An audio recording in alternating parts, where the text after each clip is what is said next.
Good morning and welcome to the Assembly Committee on the Subcommittee on General Government. Secretary, if you would like to take the roll.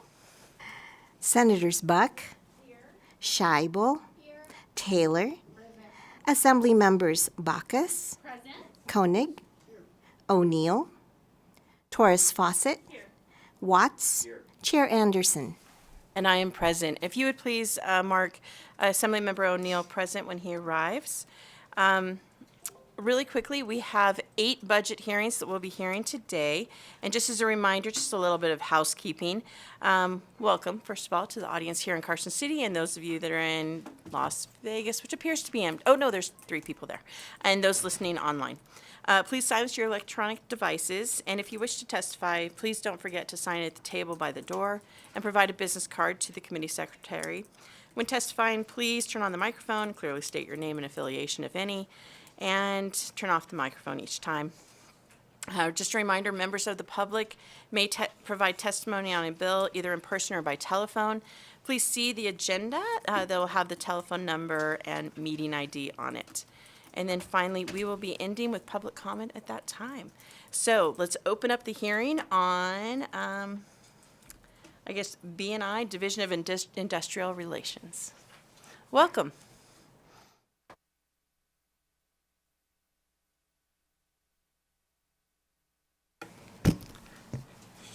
Good morning, Madam Chair, members of the committee. My name is Victoria Carrion. I am the administrator of the Division of Industrial Relations, and joining me today is Jody Tonkin, who is our deputy administrator, as well as Perry Fagan, who is the deputy director of the Department of Business and Industry. So we're happy to be here today. Oh, and James Kirkpatrick, I'm sorry, who is our Chief Financial Officer of the Department of Business and Industry. I thought Perry was going to be here, sorry.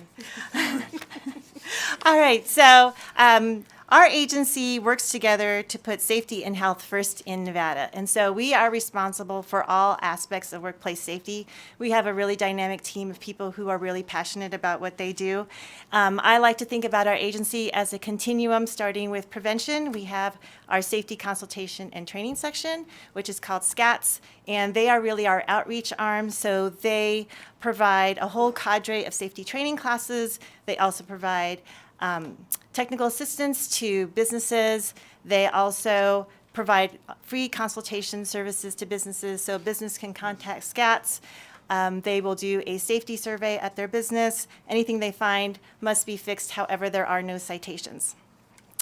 We also have our mine safety and training section that does prevention as well. So they do technical assistance as well, and they also provide training classes to miners about mine safety, and those are classes that are required for any miner to be able to set foot on a mine.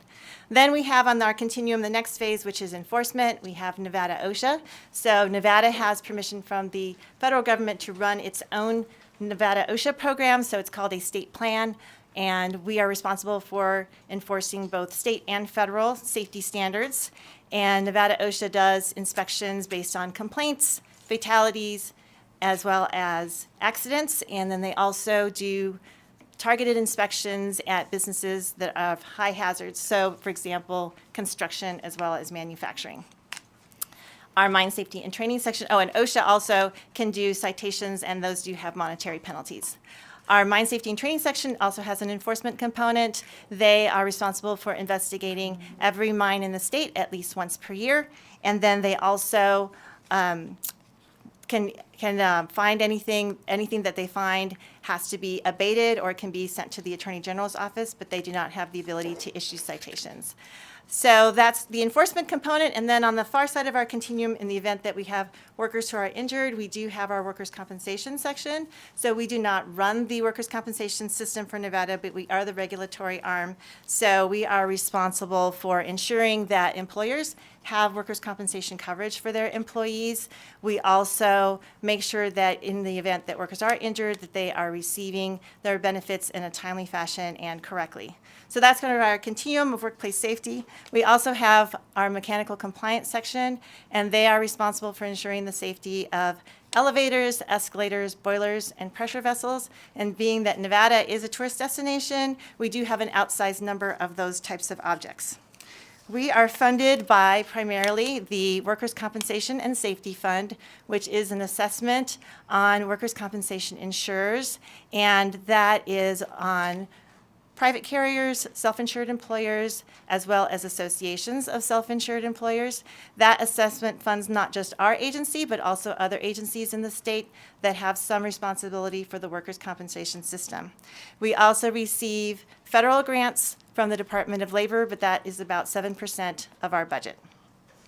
Some of the challenges that we have been facing in the last few years is that we have seen a dramatic increase in the number of employers in Nevada as well as the number of employees. We've also had a significant increase in the number of objects that we are responsible for regulating. Couple that with there has been a rise in injury rates as well as some compliance challenges that we have had in some areas. All of those things taken together, we have decided that now is the time to try to right-size our agency and make a substantial investment in increased staffing. So we will be presenting to you a total of 32 positions that we are recommending for over the biennium. 20 of them would be in the first year of the biennium, and then the following year of the biennium, we would add an additional 12 positions. So we will be talking about those with you. We also are recommending some technology enhancements as well as some equipment, and those we think would be able to really help us move our services to the next level and really help to meet our goal of improving workplace safety for all of Nevada. And so with that, Madam Chair, we'd like to move on to the second page. This is some data about our agencies. You can see the number of objects that we regulate, the number of inspections we've conducted, the number of people trained. So that's a little bit of background on our agency. And then moving on to our first budget, we do have quite a few enhancements to go over. So we wanted to find out from the chair, would you like us to just go over the major enhancements, or would you like us to go through all of them? Thank you so much for that question. Why don't you just go over the major enhancements, if possible? And since there are so many things, what I'm thinking is maybe we will stop after, I guess, slide 6 to start asking some of those Perfect. questions, if that works for you. Perfect. Okay, thank you. So with that, I'm going to turn it over to Deputy Administrator Tonkin to talk about 4680. For the record, my name is Jody Tonkin. I'm the Deputy Administrator for the Division of Industrial Relations. Good morning, Madam Chair, as well as committee members. So I'm just gonna, like you said, I will go over the kind of higher priority enhancements on this slide. Probably don't need to cover E225, it's just to continue funding. However, E226, this request is for funding 3 new positions consisting of a Management Analyst 3, a Management Analyst 2, and an Administrative Assistant 3. These positions will be responsible for for oversight of the Workers' Compensation and Safety Fund assessment. Currently, the Department of Business and Industry fiscal staff have responsibility have responsibility for calculating and collecting the assessment, while the division staff are also responsible for assessing fines on insurers that do not pay timely. In 2011, 8 positions were moved from the division to business and industry to centralize fiscal operations, which included responsibility for administering the assessment. So it was not the only function that they were doing, but administering the assessment was part of those responsibilities of those 8 positions. Over the years, there has been an intent to move these positions back, or not the positions, but to move this responsibility of overseeing the assessment back to the division. However, there hasn't been sufficient staffing in order to do this. So now, here we are, talking about right-sizing and prioritizing, I suppose, the work that we need to be doing. So we're asking for these 3 additional positions so we can move this responsibility back fully to the division. This will allow the workers' compensation section to have responsibility of this process from start to finish and allow the division really complete oversight over the assessment. For E227, we are requesting one new Business Process Analyst 1 to enhance customer service for both internal and external users of the Claims and Regulatory Data System, otherwise known as CARDS. Currently, we have one Business Process Analyst 2, whose primary responsibility is dedicated to training both external and internal users. We have currently about 3,000 active users within our card system, and we are undergoing a system enhancement, which we anticipate will bring on additional users. It's kind of hard to, at this point, estimate the number of those users, but we do anticipate it will be in the hundreds of additional users.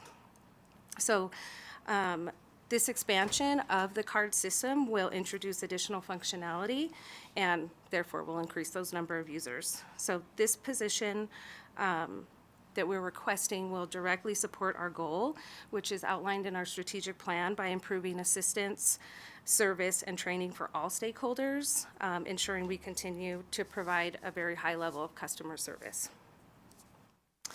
The next decision unit is E228. This decision unit will add 4 new positions consisting of 1 Compliance Audit Investigator 3 and 3 Compliance Audit Investigator 2s within the Workers' Compensation Enforcement Compliance Unit, or ECU. These positions are needed to address high rates of noncompliance with mandatory workers' compensation coverage requirements under NRS and NAC. Since 2021, there has been a 14% increase in the number of businesses in Nevada, and just to be frank, our staffing levels have not really kept pace with this increase. Currently, we are seeing noncompliance rates of 16% in northern Nevada and as high as 29% in the Las Vegas region.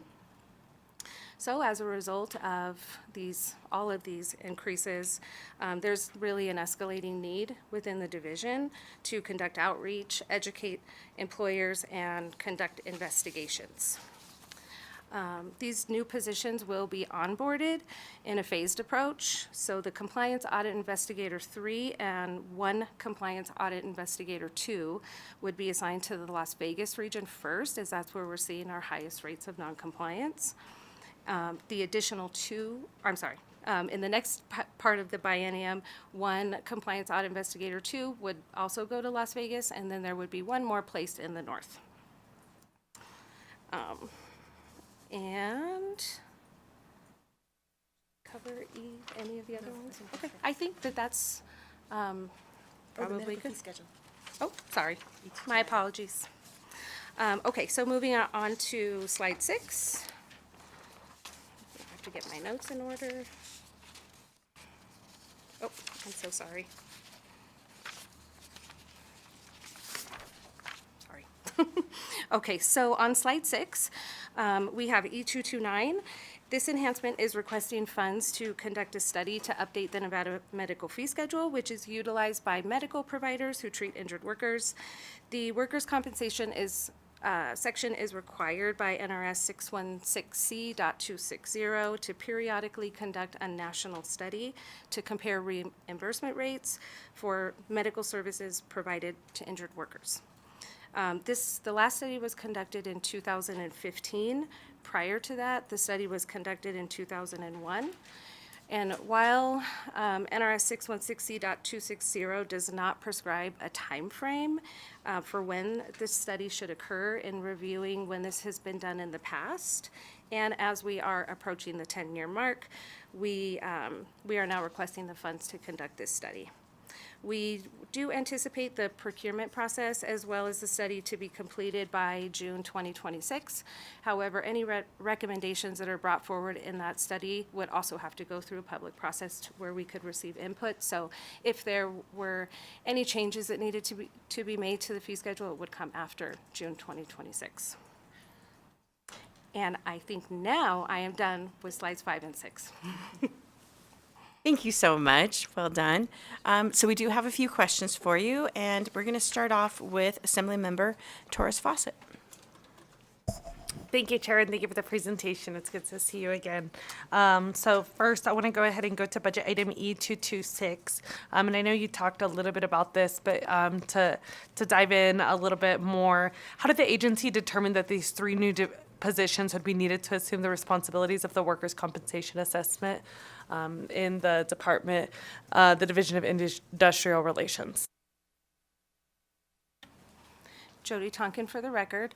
So in reviewing, actually, let me back up a minute. So currently, under the Department of Business and Industry fiscal staff, this responsibility is spread out amongst many staff. I think we probably about 12 people.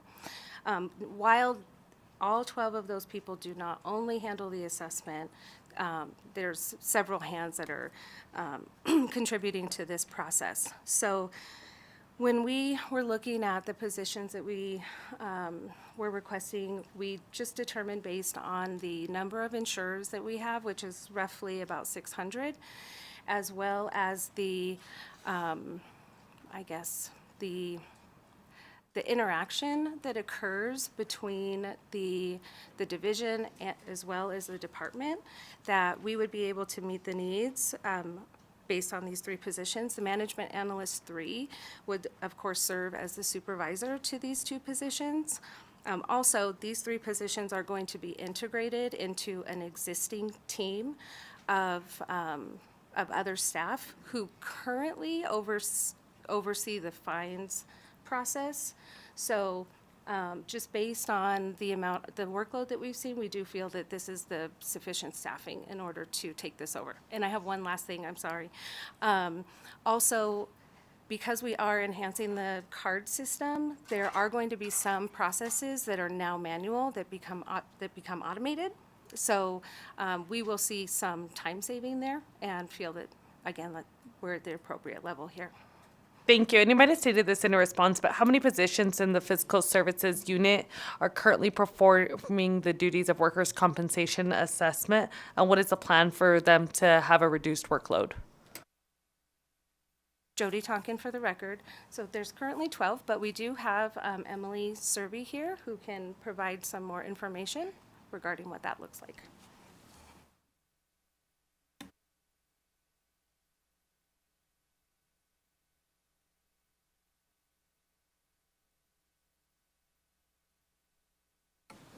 Emily Serby, ASO for the Department of Business and Industry. We do currently have 12 staff that the duties for the assessment are divided amongst them. And as was mentioned, it's not 100% of their time, but it is shared between the other agencies that they serve. We have also requested additional staff for our fiscal services unit in our director's office budget, because the workload for them has increased significantly over the years. And that workload was looked at and does not include the assessments that they are also currently doing. So it would, even though they will be reducing some of their workload through the assessments, it still doesn't cover the amount of increase that we have seen over the last 10 years. So it would help, but it does not come close to alleviating their large workload. Thank you. And I have a couple other questions on E226.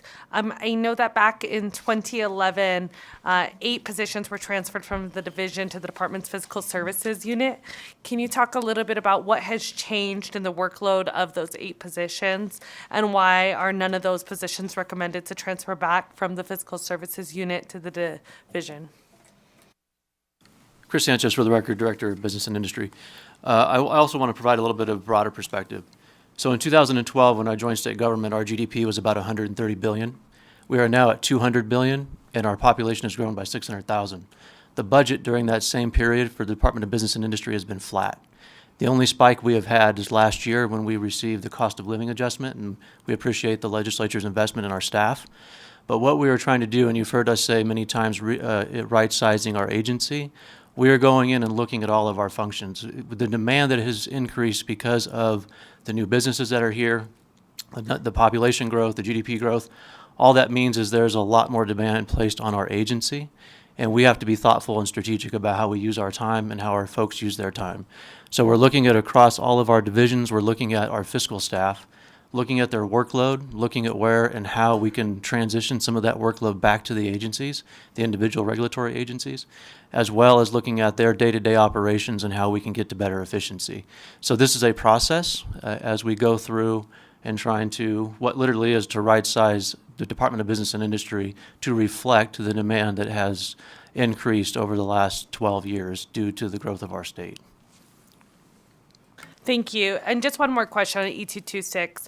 I know that there is currently no recommendation to transfer any of the 8 positions from the department's fiscal service unit to the division. What services would the division continue to receive, if any, from the fiscal services unit? Victoria Carrion for the record. So we would continue to receive a lot of services. So the assessment is not the only thing that the fiscal services unit provides to us. They also process all of the transactions in Advantage. They make all of the payments. They monitor our budget. So there's a variety of services that they would continue to do. So the assessments are just one component of what they currently do for us. Thank you. Great. I think we have another question from Assemblymember Watts. Thank you, Chair. I'd like to go to the card system. I know you mentioned it during part of the previous response. And so it looks like in E227, we're adding the new business process analyst position. I think in your remarks, you mentioned the increase in the number of user accounts that's expected as the system comes online. Is that the main driver of kind of workload that led you to determine that the additional position was needed? And if there was other workload, could you just kind of specify how you determine that there's a need for this additional full-time position? Jody Tonkin for the record. Thank you for the question. So currently the Business Process Analyst 2, well, I said that they are responsible for providing internal and external training. There are a variety of other duties that they also do, specifically pertaining to contract management for the card system, setting up internal users, when they first begin at the division.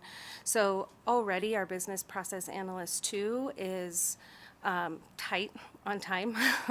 So with the additional functionality that cards is going to bring, and now that we have realized through the requirements process of this project, we understand that there is going to be an ongoing need for continued training.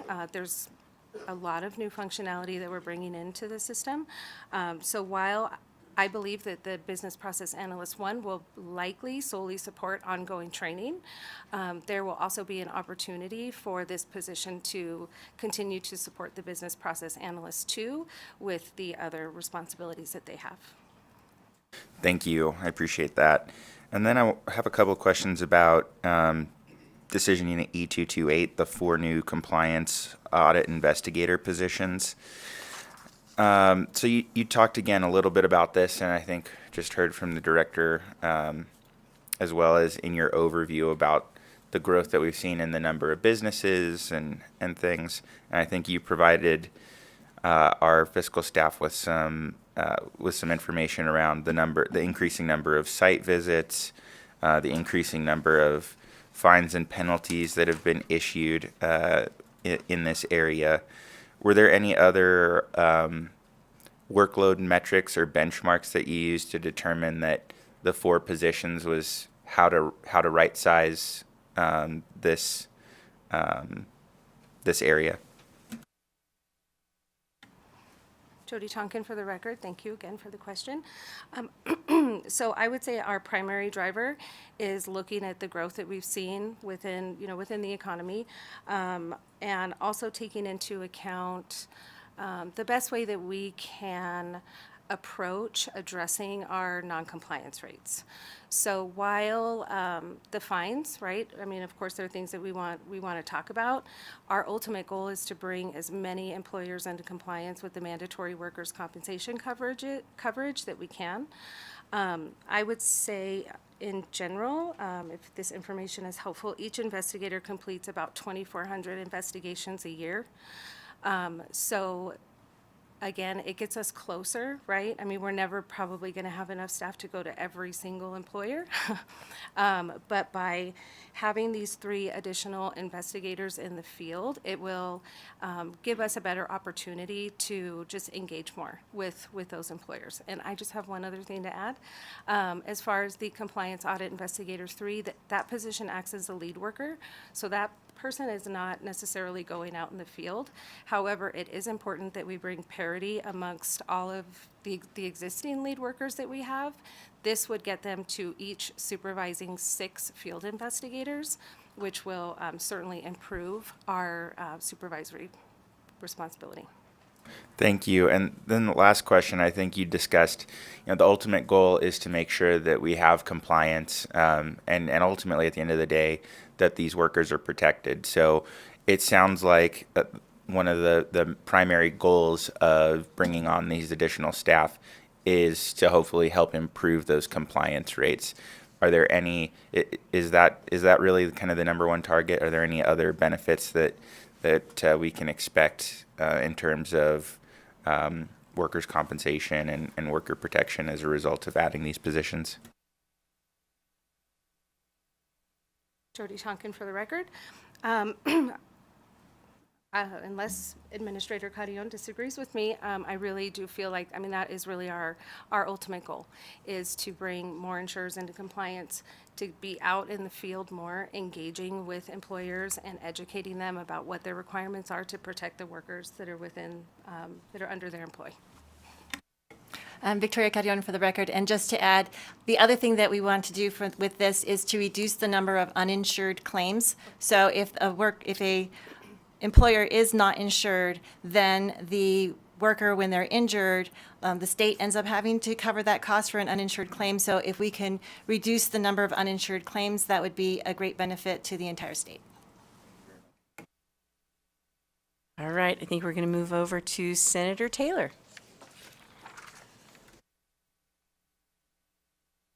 Thank you, Chair. And thank you for the presentation. I have I'm gonna have a couple of questions about E229. Let's go over and talk just a little bit about that assessment. I know that the reimbursement study has been over 10 years, right? Since one has been done. So clearly it's time, right? But I'm wondering, do you have a policy in place that says how often you will do that study, or is it typical for you to wait until providers request it? Jody Tonkin for the record. Thank you for the question. We currently do not have a policy in place that would address the frequency that we need to do this. This recently came up last year when we were looking at changing some of the rate structures that existed within the fee schedule, and realized, oh, this is a much better way to approach this is by actually conducting the fee schedule before we make arbitrary decisions about how to change those fees. Chair, may I follow up, if you will? So does that mean that you will develop a policy? Because you're right, it makes sense to do that, right? Or is that the plan, or let me do it that way? Okay. Jody Tonkin for the record. Absolutely. I think that we definitely need to establish a policy for when we will continue to do this. And it's just something that we really need to review and explore. I guess that's the only way that I could answer that question.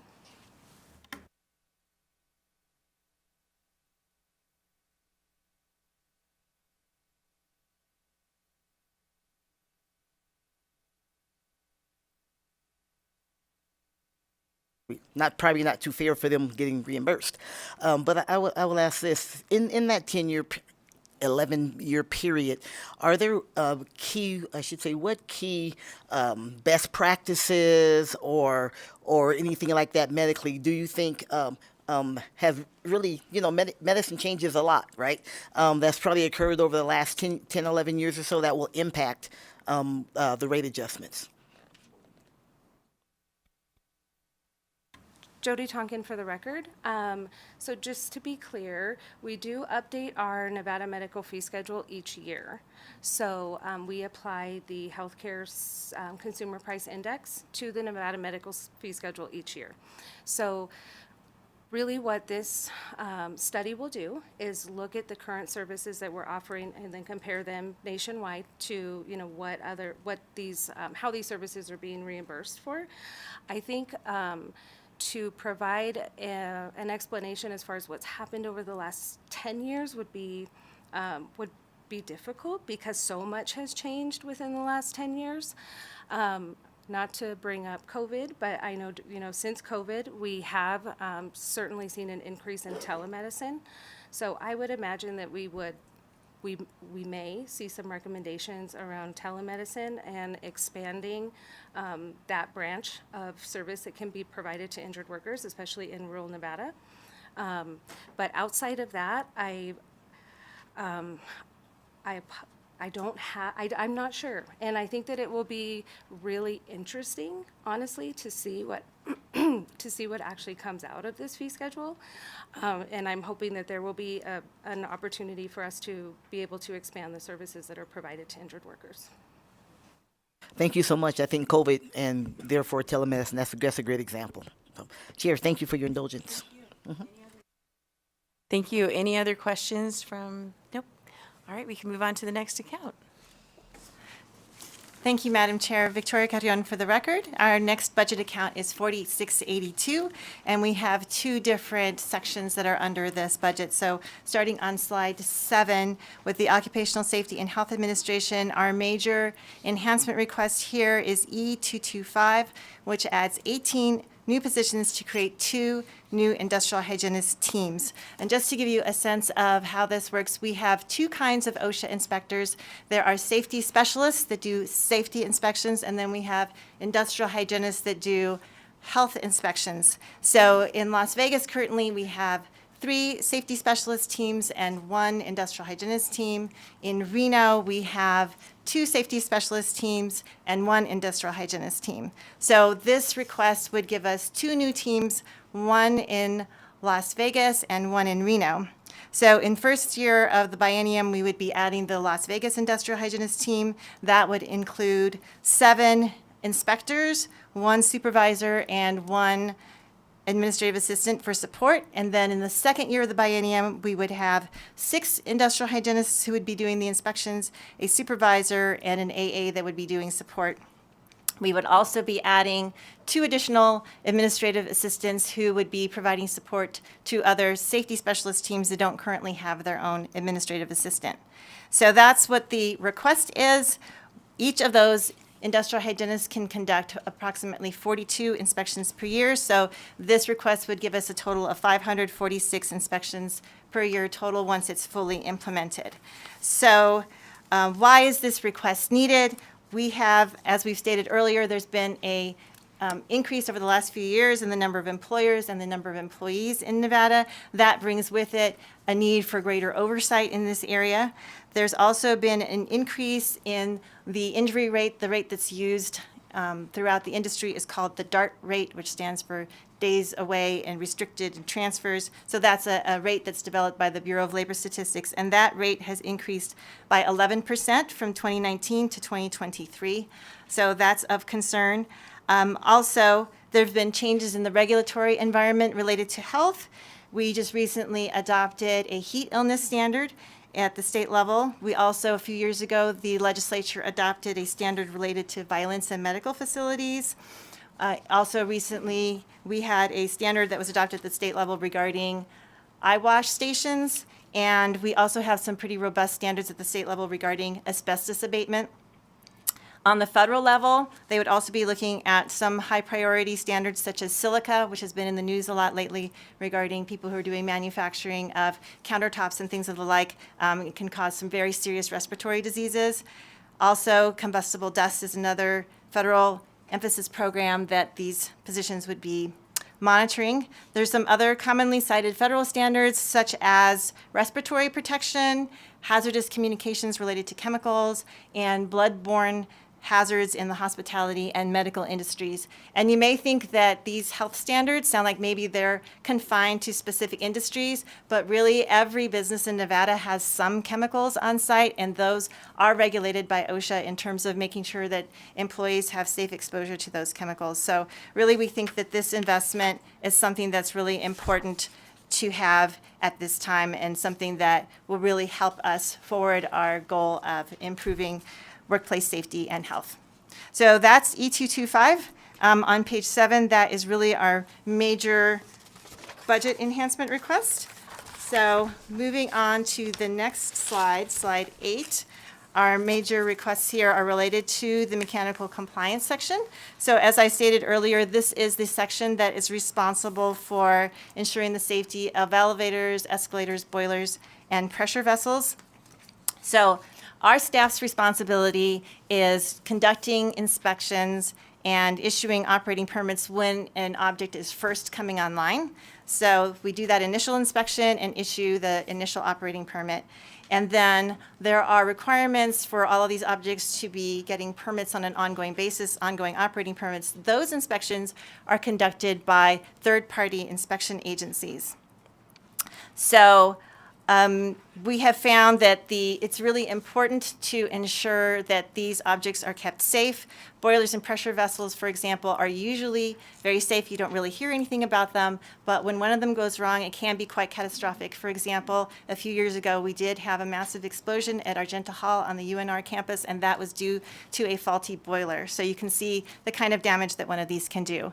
For the elevators and escalators, as you know, we have a large tourist economy here in Nevada, and we have a lot of elevators, escalators on the Strip.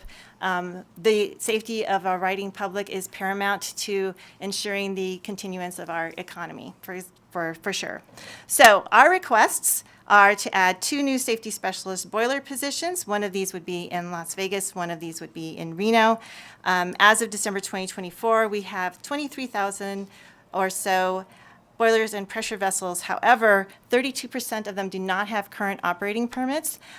We need these positions to really help us boost our enforcement, to make sure that we are following up and making sure that the owners are getting those ongoing inspections that are required. We have E227, which adds 1 new administrative assistant. That position would be supervising and training the current administrative staff. E228 is similar to an earlier proposal. This would provide 2 new safety specialist elevator positions.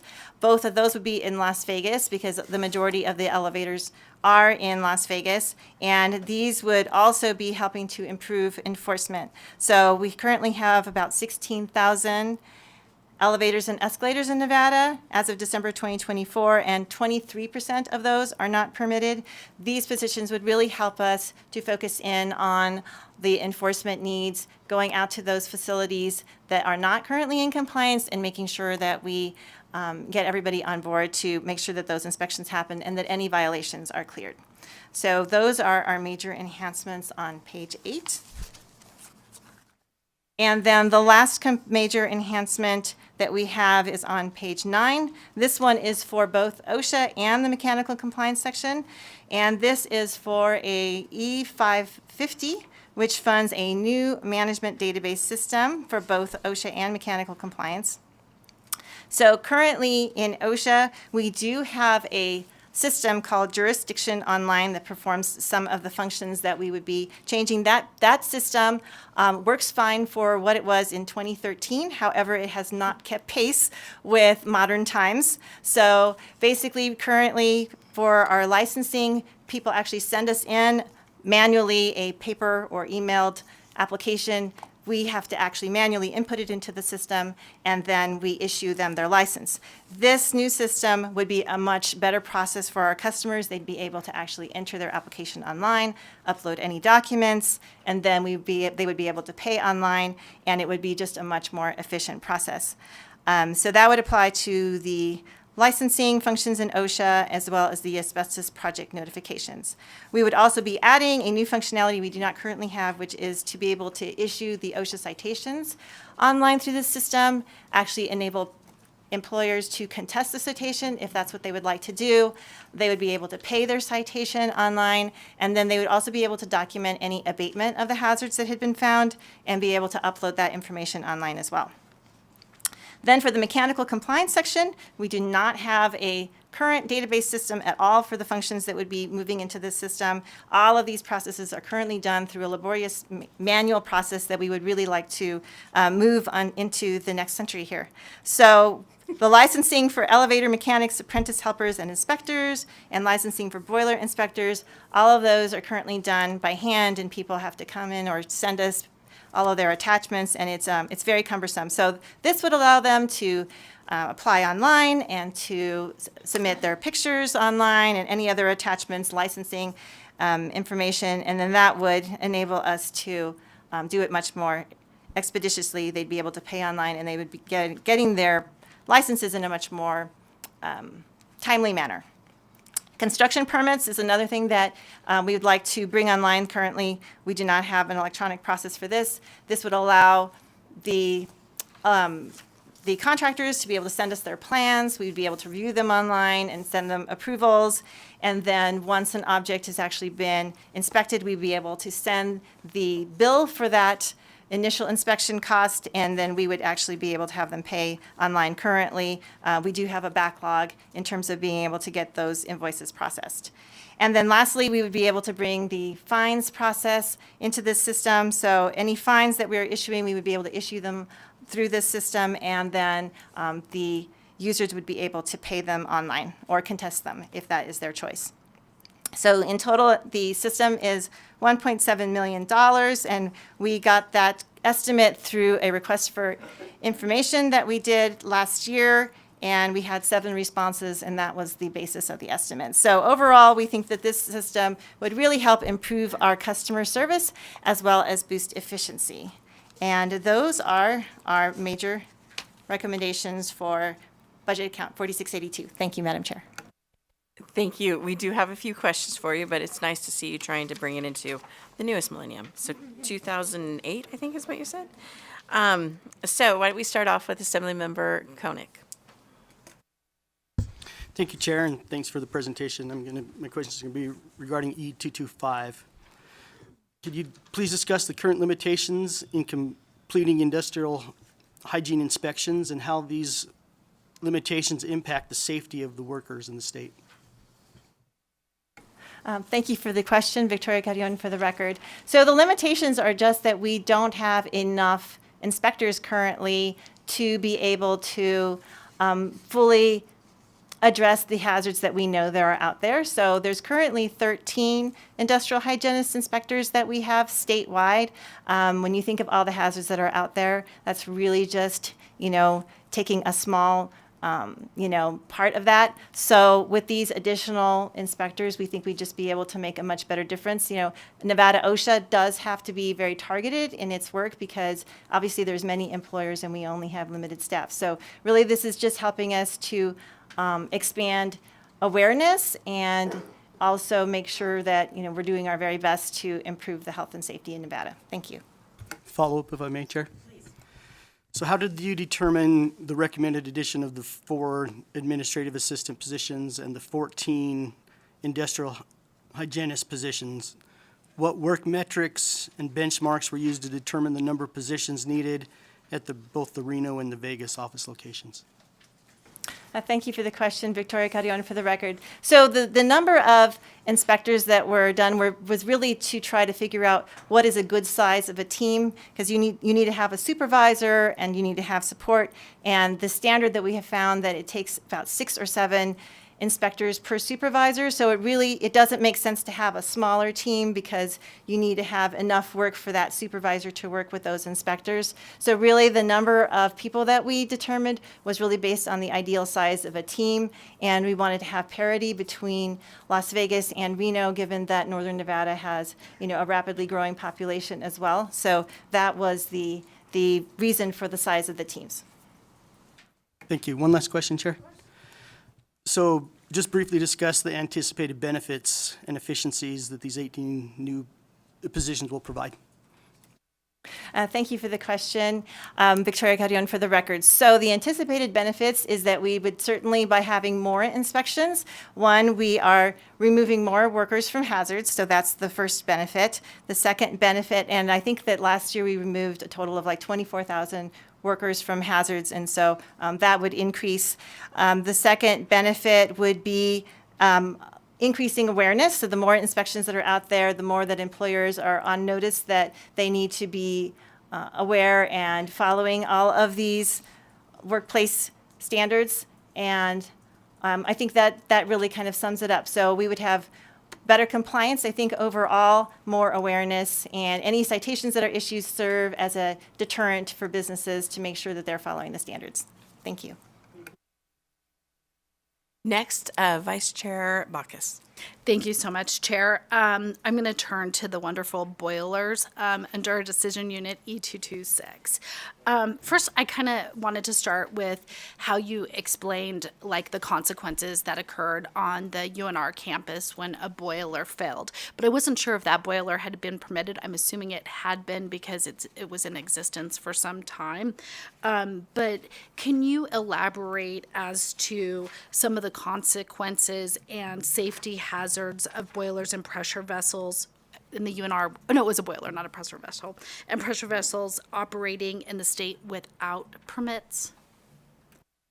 Thank you for the question, Victoria Carrion, for the record. So I think they're boilers and pressure vessels, they are complex objects, like I said. Usually they are, they're made very well, especially when we do the initial inspection. There's a lot of standards to make sure that they are constructed well and are going to be safe. However, the annual inspections are really important to make sure that systems are not failing. I think, the pressure vessels, by their definition, are under pressure and they can explode if they are not being kept up. So there is a substantial risk out there for all of the pressure vessels that are not being inspected on a regular basis, because we do want to make sure that they are not creating a hazard. Boilers are present in, many, many buildings, and I think that the risk of explosion from those, as well as asphyxiation from some of the gases that are used in some of these is high if they are not kept up. And so I think those are the reasons that we want to make sure that we have compliance. Thank you, and Chair, I may have a couple more, but like one, maybe two-part question. Because I was looking at the numbers, and I could see where it's probably more important to do like annual inspections. So the numbers may be a little different, because I anticipate with a inspector, it's important to utilize that position, not only to do the initial permitting, but also to do the annual inspections. With the two positions, I understand each inspector could do about 350 inspections a year. And so I was just totaling that. That's like 700. Looking at the present backlog of 7,531, and then I'm sure each year more boilers come online as we are developing, like as we are growing and more construction's happening, as well as like reconstruction. And so with that, will the agency have sufficient staffing to ensure that no boilers or pressure vessels are operating illegal without a permit? Victoria Carrion, for the record, I think it would be difficult to achieve 100% compliance. However, I think that by doing this, adding these positions and having the real increase in enforcement will really help us get the word out there. So sometimes I think outreach is one of the biggest things that we can do to increase awareness. And if people know that we're really making sure that all of these objects are in compliance, that will help us get there, because there's only so much that we can do, per person. But increasing that awareness, I think, will help us go a long way as well. And then, Chair, may I have just a follow-up? I just thought it was interesting because during the presentation, there was a mention of third-party inspection agencies. And so when I think about that, I wasn't sure if that's just utilized by the property owner to have it inspected on their own, or if the agency actually is leaning also on third-party inspecting agencies to kind of assist with that work. I just wasn't sure what that was about. Victoria Cadillon for the record. Thank you so much for that. So just to clarify, the third-party inspection agencies are hired by the property owners. So we do not hire them. The property owners hire them. We do work in collaboration with those third-party inspection agencies to ensure that those inspections are being done. But ultimately, it's the property owner's responsibility to ensure that those inspections are being done. Obviously, we have a good relationship with all of those third-party inspection agencies, so we work closely with them and certainly with some of the major properties in Nevada to try to ensure that the inspections are happening on the timely and scheduled basis. Thank you. So I'm going to continue on with that because that does clarify a large amount about those third parties. But with that, then let's say that you have the inspection in 2025, and then you're supposed to inspect every X amount of years. Do you then take that third party inspection as we don't need to go visit this now on this rotating basis and use that inspection as the state also's inspection? Or do you a year later, 2 years later, go in and inspect again? Victoria Cadillon for the record. So every inspection that's done by a third party goes through we have a database where they input that information and comes to us. We actually approve each inspection. So we look to make sure that any violations have been abated before we actually approve that inspection. So we actually do approve the permit. So once that permit is done, then it's good for the 6 months or a year, depending on what kind of object it is.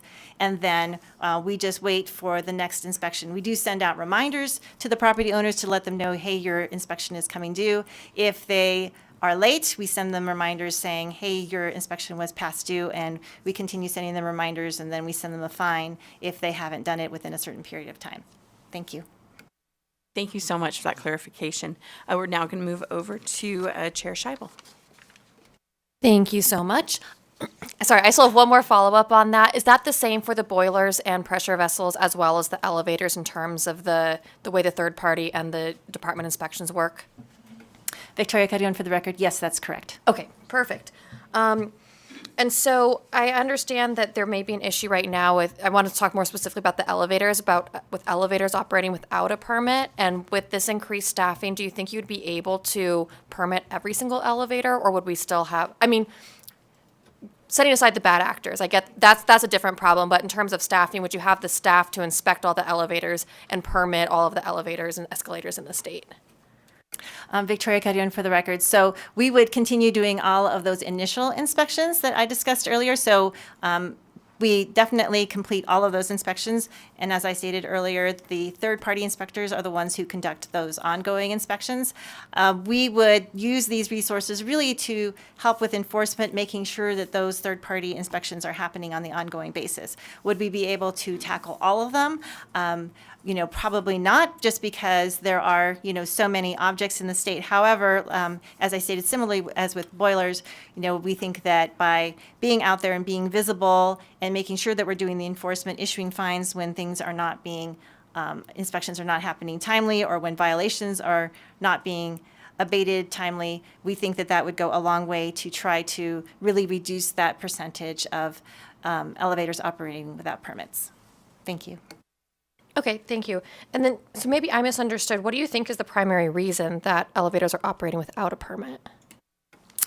Thank you, Victoria Cadillon, for the record. So I think there's a variety of reasons. Some of it is availability sometimes of the inspectors to actually conduct those inspections. And so that's something that we're trying to work with the elevator industry in terms of the mechanics that have to be on site, because there has to be a mechanic on site, there has to be an inspector on site in order for those two things to happen. So I think sometimes it's a challenge of resources. And so I think that if we are being more visible, hopefully they will put more time and energy into getting the resources that they need in order to get those inspections done timely. Thank you. Thank you. And then just one more question. I think, a lot of us are old enough to remember the Tower of Terror at Disneyland. That was a good ride. Yeah. And so I know that's kind of one extreme, but in, all of the properties throughout Nevada that have elevators and escalators, can you talk about some of the other risks? Hopefully we're not really talking about Tower of Terror risks, but the risks that we're inspecting for. Oh, sure. Victoria Carrion for the record. So on escalators, there are accidents on a daily basis. You may not be hearing about them, but they happen all the time. So one of the duties of our inspectors is to go out and investigate them and figure out if there was a failure of the actual escalator. So those happen all the time. These are objects that are the technology is such that they wear out quickly. We have, especially in southern Nevada, there's a lot of escalators that are outside. They're not really meant to be outside the way they're used in Nevada, and so there's a lot of maintenance on those, and you often see them closed down because they're under maintenance. Those are the things that are really impact our public. In elevators, you can have some pretty catastrophic issues that can occur. In elevators, if it fails, it can very quickly, it can go up very quickly, and people can sustain some serious injuries. Thankfully, we haven't had a lot of elevator accidents. Sometimes there are entrapments that occur, and that is something that we respond to on a regular basis as well. So, when an elevator does fail, it can be quite catastrophic if somebody gets caught while they're trying to exit or enter.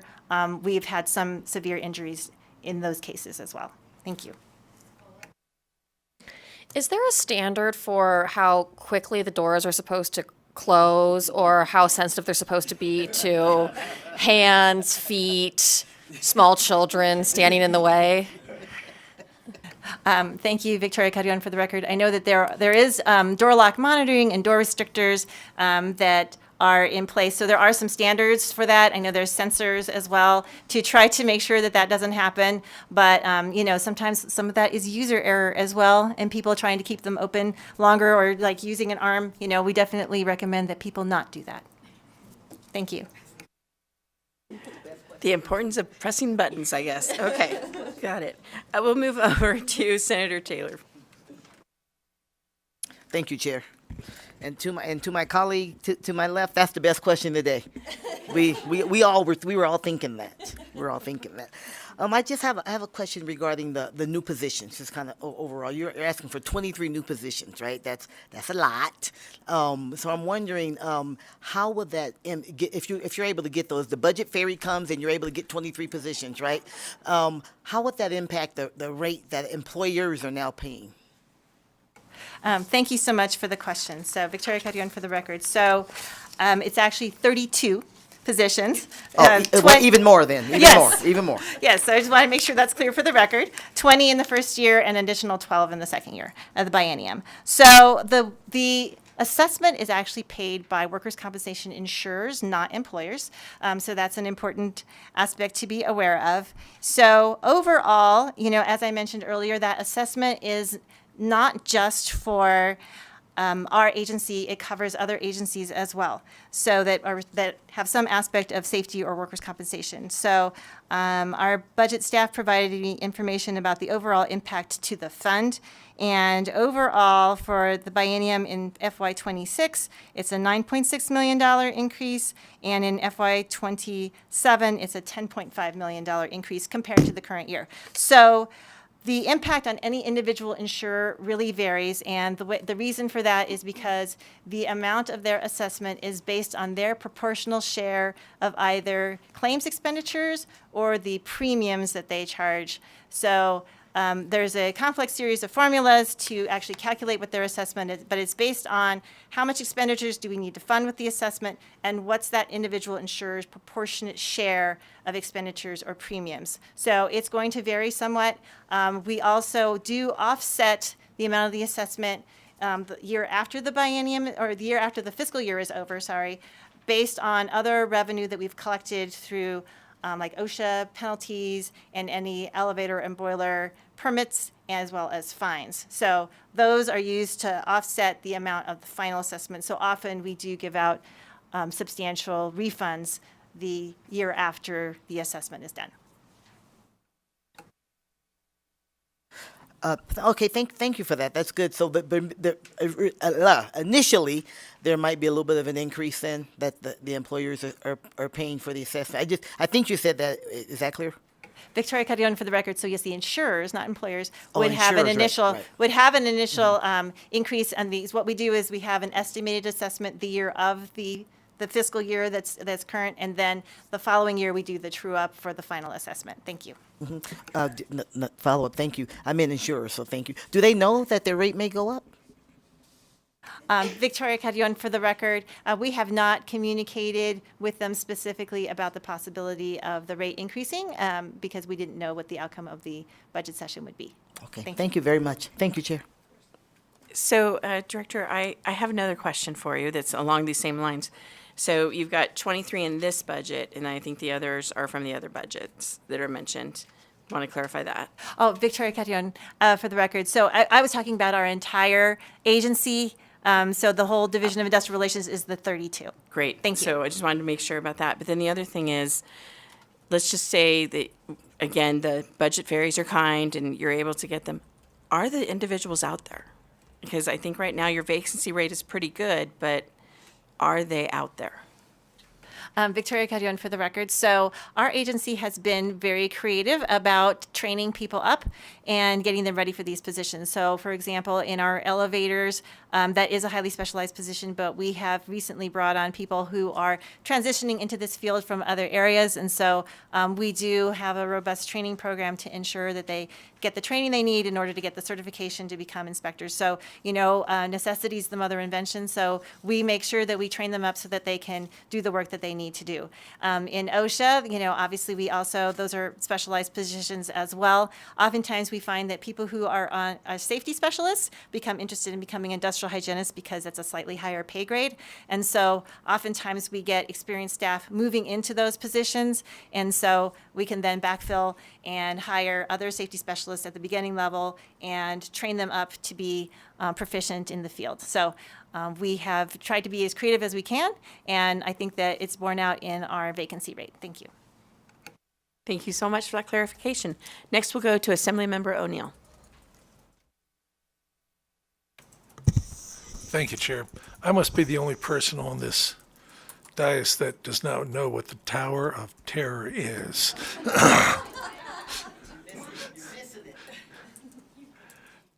No, I am not kidding you. But I appreciate it. Apparently I missed the joke. But Director Karen, and I appreciate your presentation today. I really appreciate the enthusiasm that you have. I just want to ask a question. You went a little fast for me on, what was it, E555 on your modernization, I think would be the appropriate. Can you go over again for me the anticipated benefits of implementing the new database system? And then I may have a follow-up after that, Chair. Please. Victoria Carrion, for the record, thank you so much for the question. So I think that's E550, the new database system. So yes, so this would allow us to modernize our processes. As I mentioned, part of those processes are done by a current database system that was put in place in 2013 that has really kind of outlived its usefulness in modern times because that database is really just a manual process where our staff enter in information. There's no interaction with the external user. And then part of the processes are just currently done manually, the ones in mechanical compliance. We have no database, we just have Excel spreadsheets, we have PDFs, we have email. All of that is really inefficient. So the benefits are that we would be improving our efficiency internally, and we would also be much improving customer service, quicker turnaround times for processing licenses and other documents. If I may, Chair.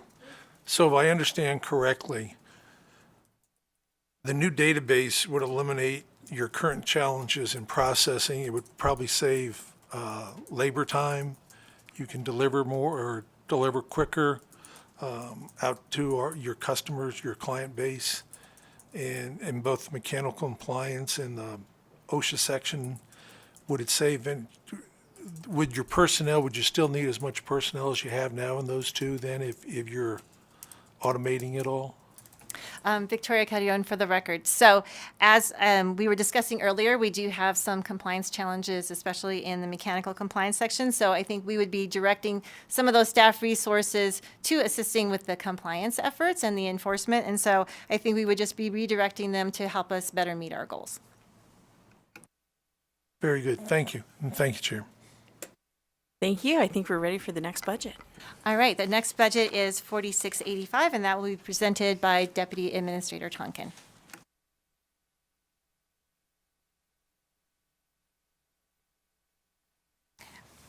Jody Tonkin for the record.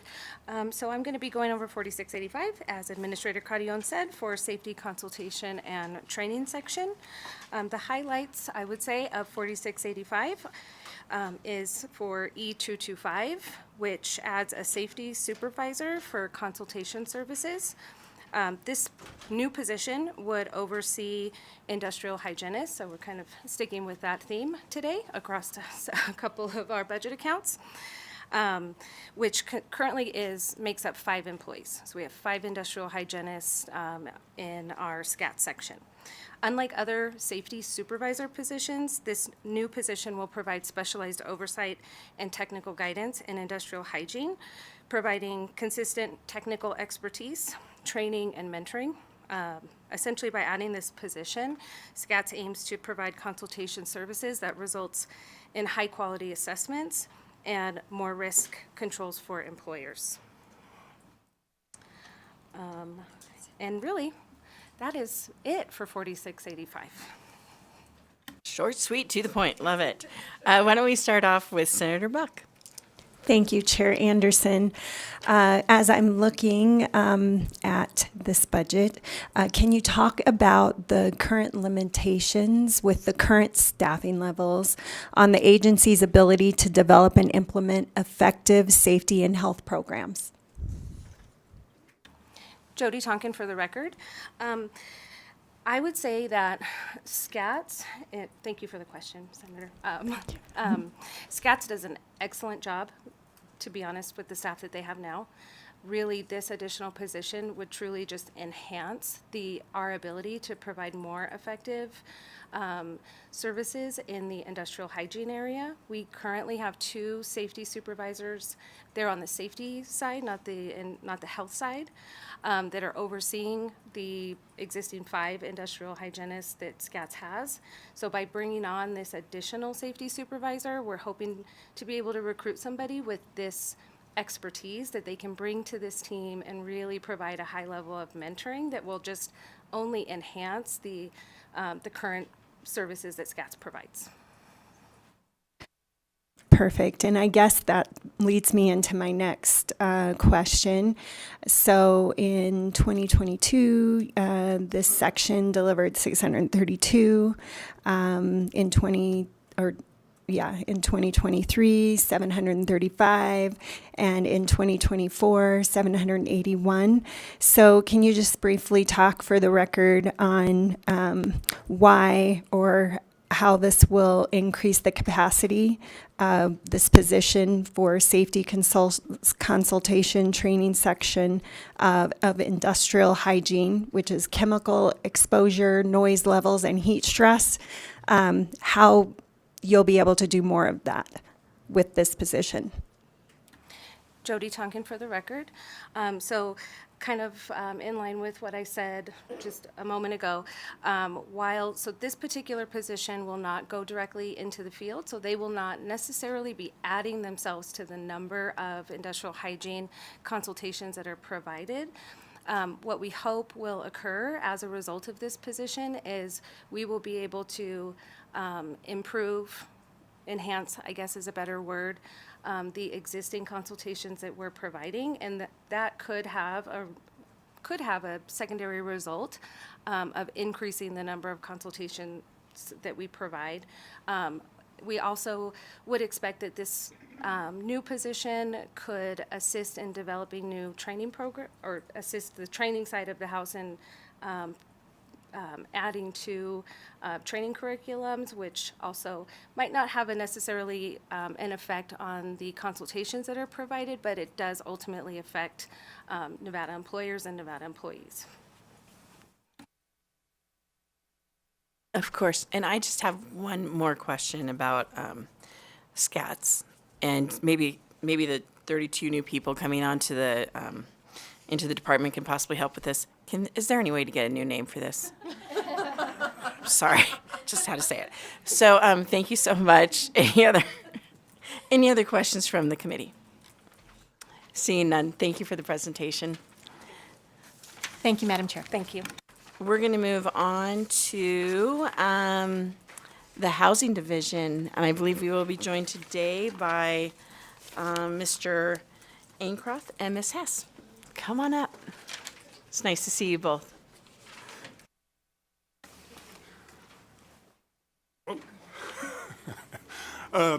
Good morning, Chair Anderson, members of the committee. Nice to see you all, and thank you for allowing us to present the budgets for the Nevada Housing Division, your state housing financing agency. For the record, I'm Steve Acroth, the administrator of the Nevada Housing Division. As mentioned, we have Christine Hess, our chief financial officer, and James Kirkpatrick from the Department of Business and Industry to assist us with the slides. Before we dive into the budget accounts, I think it's important to frame the discussion of why we were here, sort of what you heard with the Division of Industrial Relations, requesting the enhancements that you're going to see in the upcoming budget accounts. So in order to do that, here's a reference that I hope Assemblyman O'Neill understands. We're going to go into the Wayback Machine from the old Sherman and Peabody cartoons. Okay. I believe Assemblymember O'Neill is the only one that knows that one, so good to know. Thank you. And we're going to set it for June 9th, 2017, the place, Carson City, Nevada, with the passage of SB 500, when the consolidation of the Manufactured Housing Division came into the Housing Division. And so that really bolstered the Housing Division, which is a fee-funded agency, more on that later, personnel from 33 to 47 FTEs. And there were three things that we dealt with in that 2017 to 2019 interim, and that was the integration of manufactured housing into the division, as mentioned, the creation of the SCR1 committee to study affordable housing issues in Nevada, and the development of a comprehensive strategic plan as we move forward into the 2019 session. So during the 2019 session, 5 bills were introduced from the SCR1 committee. Ultimately, 4 were passed. Combined with our strategic plan, we were really set up for success. 5 years later, in fact, March 12th of 2020, so 5 years ago today, the National Hockey League shuts down. Tom Hanks and Rita Wilson report that they have contracted COVID in Australia, and ultimately that leads to the world spinning off its axis and the division throwing out the playbook of the strategic plan to deal with the pandemic emergencies and what we continue to have to deal with. So now it's 5 years later, we're still dealing with the aftermath. We've been dealing with the pressures that were brought to bear in the last few years, a completely different housing ecosystem, the additional funding that came through, you'll hear some about that. And we thank the legislature for the confidence they had in the division to do the things that we've done. And to stop there for a moment, like to thank our team at the division, who has really done yeoman's work over the past 5 years, the Department of Business and Industry for their support, and our private and nonprofit partners that were able to navigate us through all of that. So last session, we were tasked with the continuation of the Home Means Nevada initiative, a budget account you'll hear about later, the establishment of the Windsor Park Environmental Justice Act, and the Supportive Housing Development Fund. But it's important to note that the passage of the Supportive Housing Development Fund increased our personnel from 47 to 49. That's been the only change since 2017. And it is the only general fund dollars that the division has received directly, $32.2 million to support that fund. I mention this because with all the work that we've done, and with the adoption of a new strategic plan supported by the Department of Business and Industry, there's a need for change. And that change is reflected in those budget enhancements that we're going to go through today. So with that, I'll turn it over to Ms. Hess to discuss budget account 3841. Good morning, Chair Anderson, members of the committee. Christine Hess, for the record, Chief Financial Officer for the Nevada Housing Division. Chair, per your instructions earlier, I will hit the highlights of the budget enhancements and obviously here to answer any questions accordingly. So I'll start with E225, which in budget account 3841, which adds 3 new positions, including an auditor, accountant, and management analyst. So the Housing Division must have its own fiscal team in order to manage the tens of millions, and more recently, hundreds of millions of federal and state funds it administers. All disbursements for grants and loans flow through our fiscal unit. In addition to that, in the past 5 years, lining up with Administrator Acroft's timeline too for the amount of change that the division has seen, the Housing Division has added 20 single-family bond programs. And to help put that into context, we've gone from issuing $20 million annually in bonds to about $450 million annually. We've added 20 single-family bond programs to our portfolio. And on the multifamily side, one of the the best way to scale solutions for affordable housing are through multifamily bonds. We've added 42 multifamily bond programs in the last 5 years. We've issued $1.2 billion in bonds for multifamily housing. So each bond program requires a specialized bond accounting expertise and tracking for the life of the bond. So with the influx of funding, the division is also so that supports, I think, for me at least, an obvious need for an additional accountant. With the influx of funding, the division is also bringing back its auditor position to support the fiscal monitoring of its subrecipients and the monitoring and tracking of its loans. And this position will also lead efforts internally to ensure that we have the proper controls in place and just help us with some internal auditing, and in fact co-lead our internal audit and compliance committee. The management analyst position in E225 is a special projects position with a focus on managing. The primary focus initially was special projects, but especially land. As we've all heard in affordable housing and housing across the state, land is a primary concern. And in the division, Administrator Acroft is our point person to land, and needless to say, there are a lot of other duties for the administrator of the division. So one of the main tasks for this new position will be to coordinate the lands across the state and lead that effort. Additionally, as a special projects lead, this new management analyst position will also support special projects and initiatives that come to the Housing Division, like Windsor Park. Again, for example, you're seeing 2 of our lead team members here, a third one in Vegas, but we certainly could use the support for special projects.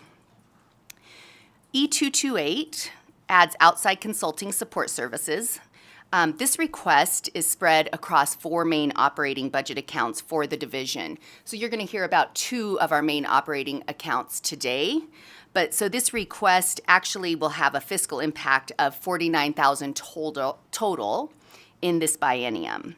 As part of our strategic plan, as Administrator Acroft referenced earlier, it was clear that outside technical consulting support could help bring greater efficiency to the operations and business of the Housing Division, especially related to technology. Not unlike our sister agency in the department that you just heard from, we could use some modernization also of our technology.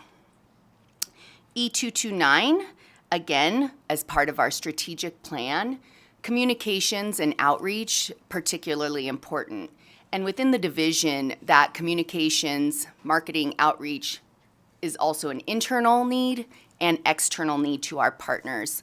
We have actually only, I think, 1 program that we go directly to Nevadans. Otherwise, we are working with our subrecipients, which include nonprofits, local governments, and housing authorities to reach our Nevadans who need assistance with housing. So we need to make sure that we are spot on with our communications and outreach. And this enhancement will add a total of $115,500. Again, it's spread across 4 budget accounts, so that's why in this budget account you're only seeing 1/4 of that total. And again, a key element identified in our strategic plan, which the strategic plan that the division undertook last year did involve the whole agency and also leadership to bring forward what everybody was seeing here. So with that, I will close on budget account 3841. And Madam Chair, I'm not sure if you would like us to continue or if you'd like to stop for questions there. Why don't we, if possible, I think we're just going to stop after every budget. I just think sometimes that's easier if possible first. And so I'm actually going to start off, though, with Vice Chair Bacchus.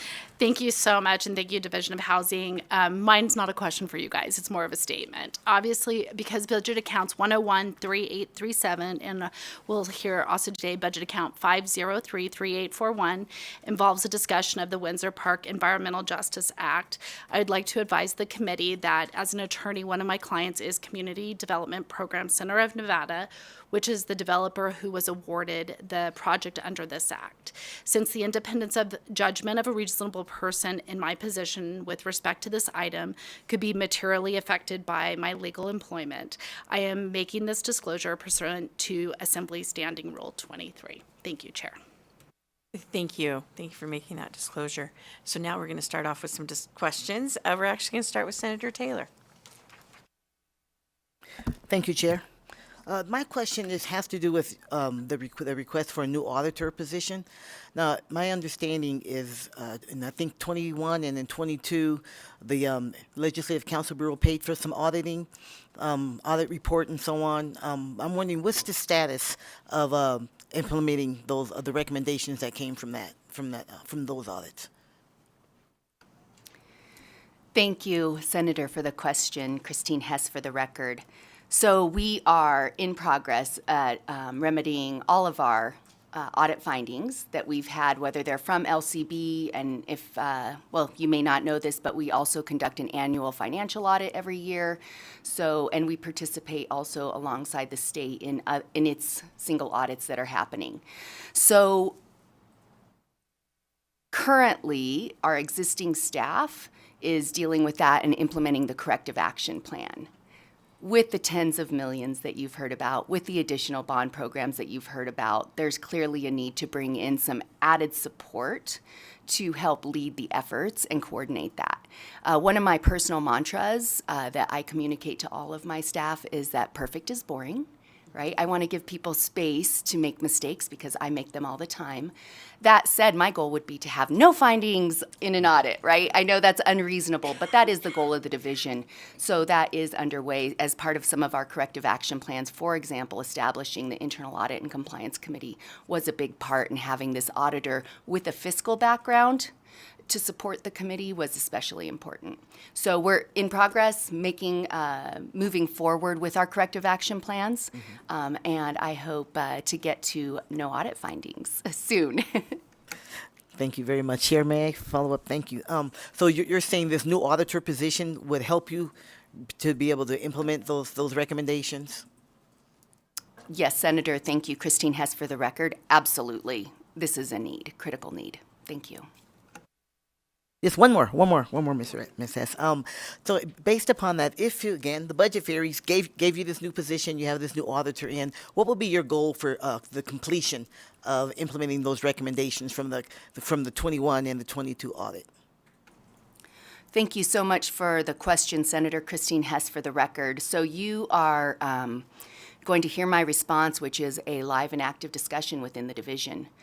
We currently just had a meeting with our grants and fiscal team just yesterday talking about the ways that we can coordinate better and be more efficient, right? So when it comes to compliance, we have both a compliance on the grant side, right, eligibility requirements that are part of the funding, but then we also have a fiscal compliance side, right? So that coordination is especially important, which is a lot of the work of the committee was to help internally with that communication. But our goal in recognizing our bandwidth and capacity, we said, okay, let's put in place our temporary measures as we continue to complete this fiscal year that are, compliant and good measures, but that we are establishing good processes and standards for the new fiscal year. So as we look forward, we know that we're not perfect yet, but we are doing well. And then looking at fiscal year 26, that's really one of the things that we are shooting for, which is when this position would come into the division as well. Okay, thank you so much. Thank you, Chair. So I actually have a few questions as well. One of them has to do with the bond accounting position that you had brought up. So would the division still be able to address that bond accounting related workload should it be determined by the Division of Human Resource Management that that position should actually be an accountant 2 position instead of accountant 3 position based upon the supervising thing? It looks like you guys were prepared for that question, so let's hear it. Thank you, Madam Chair, for the question. It's such a good question. So, Christine Hess for the record.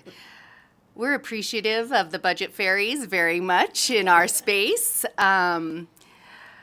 We initially submitted our request for an accountant 3. Quite honestly, with the class and comp study that's going on, the opportunity could be to create a bond accountant position. There is a level of expertise that is specialized.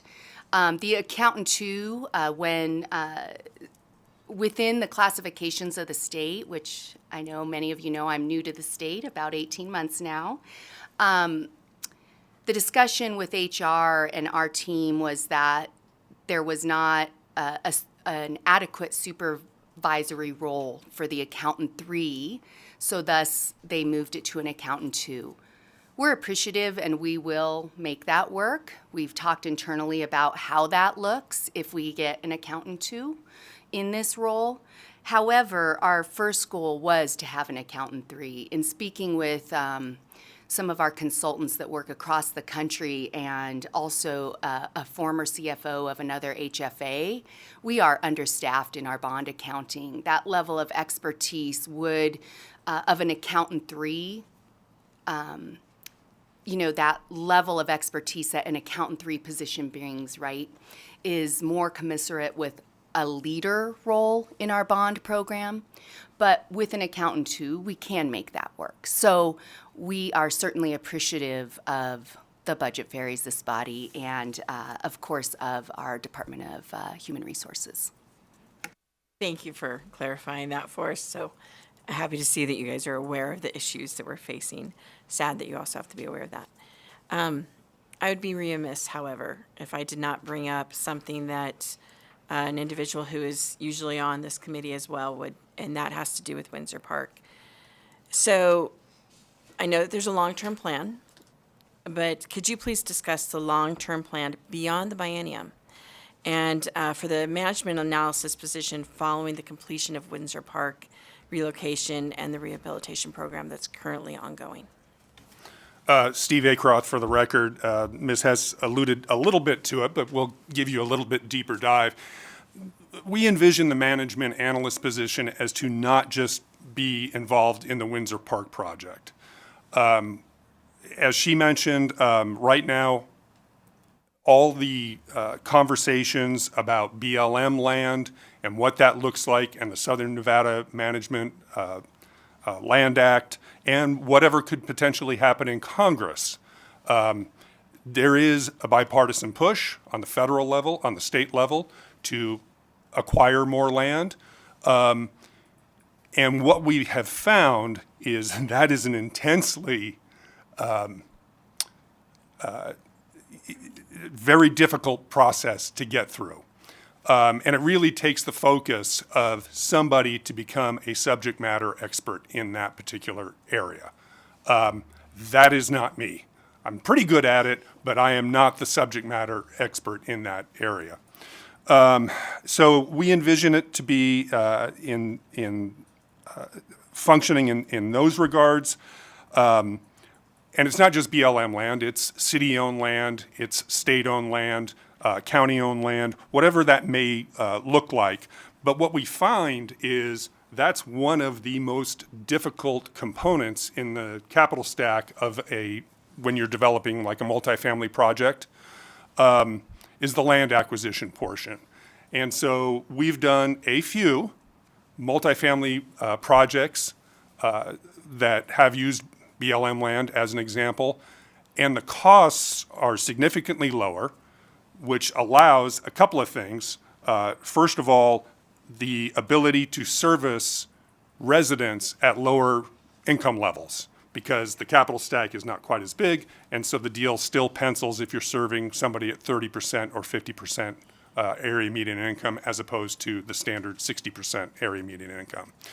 So it's proven successful. We have a model for doing it. I know BLM, to their credit, has really cleaned up their process and the communications, but we need somebody who is a subject matter expert in that particular field. So from a very personal standpoint, that's the first thing that I would look at that management analyst doing, in addition to kind of overseeing Windsor Park. So just to clarify that, it will be very specialized in the land acquisition, but the number one thing has to do with the Windsor Park relocation. That is going to be the number one item for this new individual, I would hope. Yeah, thank you, Chair, for the question. Absolutely, Windsor Park is the most active project we have currently. So number one, yes, likely shared duties. We have addressed some other things that we'll talk about later with the budget account. So I think that will also shed some light on how things are going and how we internally are managing the project. So thank you so much. So you might be getting some more questions after the next budget. So are there any other questions? Seeing none, let's move on to the next.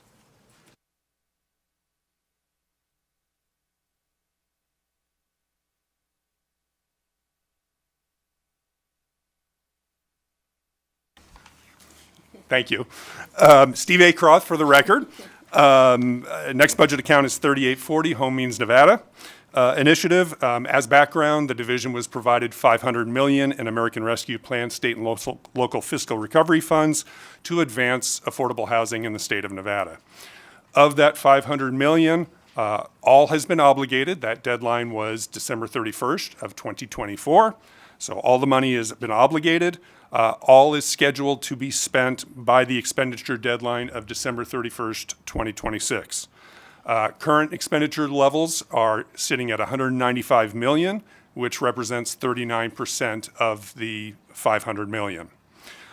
In fact, there is literally a groundbreaking occurring in about an hour for two projects, Duncan and Edwards and 28th and Sunrise, which will be 200 new units of affordable housing in Las Vegas. We are in front of you at every IFC, so maybe not all of you, but some of you, providing updates. But the enhancement here allows for the program to continue and ultimately sunset by that expenditure date. With that, we'd be more than happy to take any questions. I think we might have a few, if possible. We'll start off with Chair Scheibel. Thank you so much. So I think I'm understanding these two tables that you provided us with the allocations and expenditures and what's remaining, but can you just kind of give us an overview of projects that have been approved but have not yet begun? Steve Acroft for the record. There's not very many projects that, in all honesty, have yet to begin. And begin is kind of a nebulous term, right? So a lot of them, we had to get financing in place. They had to get the land acquisition, things of that ilk. We kind of look at it as when the financing is closed, that's sort of when the project begins. And so, as indicated, all of these projects, the financing has closed, save one. That's the Old Rose project, which has a closing date, I believe, in... It is April. Okay. I know it's moved a little bit. But other than that, all these projects are, I shouldn't say all, most of them have shovels in the ground. Most of them are advancing, and either the land work has been done or they're about to go vertical. We let Madison Ryan, I see on the monitor, know every time we have a groundbreaking or a grand opening. And so We extend that invitation out to anybody who cares to participate. And I think, unless you have anything to add, Christine, I think that covers the bulk of what I can talk about. Yeah, thank you, Administrator Christine Hess, for the record. So I would also add December 31st, 2024 was a very important date for the division. Our subrecipients, right, we have about 50 projects in that bucket, if you will, I'm estimating. Too many numbers in my head, I can count them there right here. But we went to every project, right, and we are monitoring their spend forecasts, where they are. So even if they haven't drawn funds, we are confident they are going to draw funds. And in fact, before December 31st, 2024, the holiday season was extra busy for the division. We were making sure to reallocate any funds that were not going to be spent by a subrecipient, and they knew it as well. So it was we have great partnerships and relationships with all of our subrecipients. Thank you. Thank you. And then on the other end, could you tell us a little bit about the projects that have been completed? Steve Acroth, Administrator of the Nevada Housing Division. To date, well, let's back up. We have 4 different buckets, if you will, that the funding went to. So some of that land has been acquired in the land acquisition bucket. That's certainly done. Some of the homeownership opportunities, we went through all our down payment assistance very rapidly. So that project has been completed, but more so in what you see with the multifamily projects. To date, 2 small projects, both by RHA, Reno Housing Authority. The first was Dick Scott Manor up in North Reno. And that served homeless veterans, was the priority of that particular project. The second was Rail Yard Flats in Central Sparks, downtown Sparks, 12 units of affordable housing. What's interesting about the Rail Yard Flats project is that was not, you won't see it on the new development list. It's actually on the land acquisition list. So we were blessed with some good weather. It's a small project, so the small projects are getting done quicker, obviously. But to the credit of the City of Sparks and the Reno Housing Authority, they were able to take that land acquisition money and actually start to house people, put roofs over heads of roughly about a dozen households, which was astounding because I figured, oh, it's just kind of a land bank. But it's not. They're actually moving on some of those projects. So those are the 2 that are done. I will say, there's lots of projects happening, but, since there's Las Vegas legislators and Northern Nevada legislators on this panel, probably the best example, as long as you don't cause an accident northbound on 580, is when you're going over the Moana overpass. If you look to your right, there's the Pinion Apartments. Right next to the freeway on Moana, it's about 5 or 6 stories, 252 units of affordable housing going up. And so that's probably the most visible project that you'll see between here and the airport. Any other questions? All right, seeing none, let's go on to the next budget. Steve Acroth for the record. The next budget account is Windsor Park. So again, as background, SB 450 from 2023 established the Windsor Park Environmental Justice Act, addressing something that really has been occurring for 50 years in the Windsor Park area of North Las Vegas, where houses were undergoing subsidence since the 1970s, effectively rendering them inhabitable. A total of $37 million was appropriated in effectively 2 manners, none of which is reflected in the 26-27 budget. So the first one is the $12 million, which is due to sunset at the end of this fiscal year. So absent the spending, this needs to be advanced, and the slide indicates a budget implementation BDR. It may also go through a Windsor Park cleanup bill that Senator Neal has proposed. So the $12 million is being addressed, and we've had discussions both with the GFO and LCB in these regards to make sure that that occurs. The second is the $25 million of ARPA state and local fiscal recovery funds, which was appropriated to the act, and that needs to be advanced by the interim finance committee. It's our understanding that the IFC will see all the outstanding SLFRF requests and will be conducted in that manner, so it will hit the 26-27 budget. Currently, we have contracted the $37 million with the Community Development Program Center of Nevada that Assemblymember Bacchus mentioned earlier, led by Frank Hawkins to bring the project to fruition. Been a great partner to work with, and we are currently working with him on the development of up to 93 homes for the benefit of that community. The division provides a report, much like the HM&I report, but that's on a quarterly basis. Many of you are privy to that. And with that, we stand to answer any questions. Great, thank you so much. We do have a few for you. First, we're going to start off with Assemblymember Watts. Thank you, Chair. Thank you for the update and for your work on this.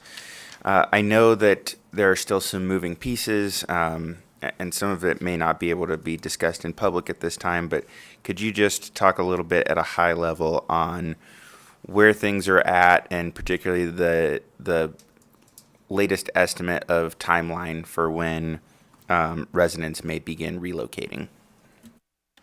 Steve Acroft, for the record.